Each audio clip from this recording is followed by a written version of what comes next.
ഇന്നത്തെ വീഡിയോയിൽ എങ്ങനെയാണ് ജേണൽ എഴുതുന്നത് എന്നാണ് ഷെയർ ചെയ്യുന്നത്. ജേണലിംഗ് എങ്ങനെയാണ്, എന്താണ്, അതുപോലെ നമ്മുടെ ലൈഫിൽ മാറ്റം വരുത്താൻ എങ്ങനെ ജേണലിംഗ് എഴുതണം എന്നുള്ളതിൻ്റെ കംപ്ലീറ്റ് വ്യൂ ആണ് ഇന്നത്തെ ഈ വീഡിയോയിലൂടെ തരാൻ പോകുന്നത്. ജേണലിംഗ് തുടങ്ങാൻ ബേസിക്കലി നിങ്ങൾക്കൊരു ബുക്കും ഒരു പെന്നും മാത്രം മതി. നിങ്ങളുടെ ജേണൽ നിങ്ങളുടെ ബെസ്റ്റ് ഫ്രണ്ട് ആയിരിക്കണം, യുവർ ഫേവറേറ്റ് വൺ. നിങ്ങളുടെ ഇമോഷൻസും അഭിപ്രായങ്ങളും കാഴ്ചപ്പാടുകളും നിങ്ങളുടെ അച്ചീവ്മെൻറ്റ്സും ഇനി നിങ്ങൾ ലൈഫിൽ നേടണമെന്ന് ആഗ്രഹിക്കുന്ന ലക്ഷ്യങ്ങളില്ലേ, ആ ലൈഫിൽ വരുത്തണമെന്ന് ആഗ്രഹിക്കുന്ന മാറ്റങ്ങളില്ലേ, ഇതെല്ലാം ഷെയർ ചെയ്യുന്ന നിങ്ങളുടെ ഏറ്റവും നല്ലൊരു സുഹൃത്ത്. നിംന വിജയുടെ ഏറ്റവും പ്രിയപ്പെട്ട എന്നോട് എന്ന ബുക്ക് നിങ്ങൾ വായിച്ചിട്ടുണ്ടോ? ഒരു വ്യക്തിക്ക് തൻ്റെ ജേണലിനോടുള്ള ആത്മബന്ധത്തിൻ്റെ സുന്ദരമായ കഥ പറയുന്ന ഒരു നോവലാണ്. ജേണൽ ഒരു പെൺകുട്ടിയുടെ ജീവിതത്തിൽ എത്രമാത്രം ആശ്വാസം പകരുന്നുണ്ടെന്ന് ആ നോവൽ വായിക്കുമ്പോൾ നമുക്ക് മനസ്സിലാക്കാൻ കഴിയും. വായിച്ചിട്ടില്ലെങ്കിൽ ഒന്ന് വായിക്കണേ, വളരെ നല്ലൊരു ബുക്കാണ്. എന്തിനാണ് ജേണലിംഗ് എന്ന് ചോദിച്ചാൽ ഏറ്റവും പ്രധാനപ്പെട്ട 2-3 കാര്യങ്ങൾ പറയാം. നിങ്ങൾ ഡള്ളായിരിക്കുമ്പോൾ നിങ്ങളുടെ വിഷമങ്ങളൊക്കെ ആരുടെങ്കിലും തുറന്നു പറയണമെന്നുണ്ടാവില്ലേ?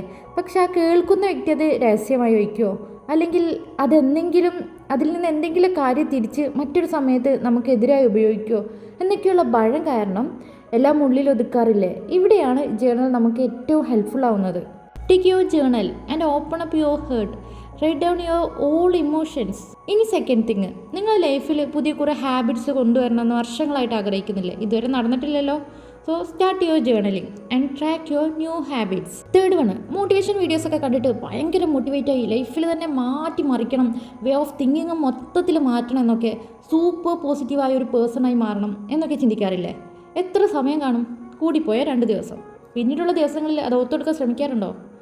ഓർമ്മയിലുണ്ടായിരുന്നെങ്കിൽ ഒരുപക്ഷെ നമ്മൾ തീർച്ചയായും ഒരു പ്രൊഡക്റ്റീവായ പോസിറ്റീവായ ഒരു പേഴ്സണായിട്ടൊന്ന് മാറിയിട്ടുണ്ടായേനെ അല്ലേ? So this is the right time to start your journal. ഇത് മാത്രമല്ല, ഇനി ഒരുപാട് കാര്യങ്ങളുണ്ട്. മറവി കൂടുതലുള്ളവർക്ക് അവരുടെ അടുത്ത ദിവസം ചെയ്യാനുള്ള കാര്യങ്ങൾ മുൻകൂട്ടി പ്ലാൻ ചെയ്ത് എഴുതി വയ്ക്കാം. ഒരു ദിവസം തുടങ്ങുമ്പോൾ നിങ്ങളുടെ ജേണലിൽ നിങ്ങൾ എഴുതി ചേർത്ത പോസിറ്റീവ് അഫർമേഷൻസോടുകൂടി നിങ്ങൾക്ക് ആ ദിവസം തുടങ്ങാം. അല്ലെങ്കിൽ to do list, track your sleep, habits, emotions and your money management, അങ്ങനെ തുടങ്ങിയ ഒരുപാട് കാര്യങ്ങൾക്ക് ജേണൽ ഒരു ബെസ്റ്റ് ഓപ്ഷനാണ്. കൂടുതൽ കാര്യങ്ങൾ നിങ്ങൾക്ക് ആവശ്യമുണ്ടെങ്കിൽ മറ്റൊരു വീഡിയോയിൽ പറയാം.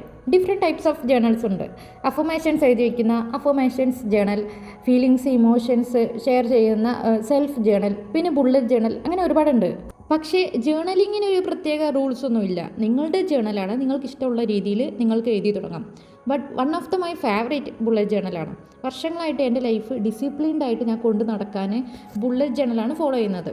യൂട്യൂബിൽ ബുള്ളറ്റ് ജേണലിനെ സെർച്ച് ചെയ്താൽ നിങ്ങൾക്ക് കൂടുതൽ ബുള്ളറ്റ് ജേണലിനെ കുറിച്ച് അറിയാൻ പറ്റും. നിങ്ങൾ ആഗ്രഹിക്കുന്ന പോലെ ഒരു വ്യക്തിയാകണമെന്നുണ്ടോ? So this is the right time to start your journalling.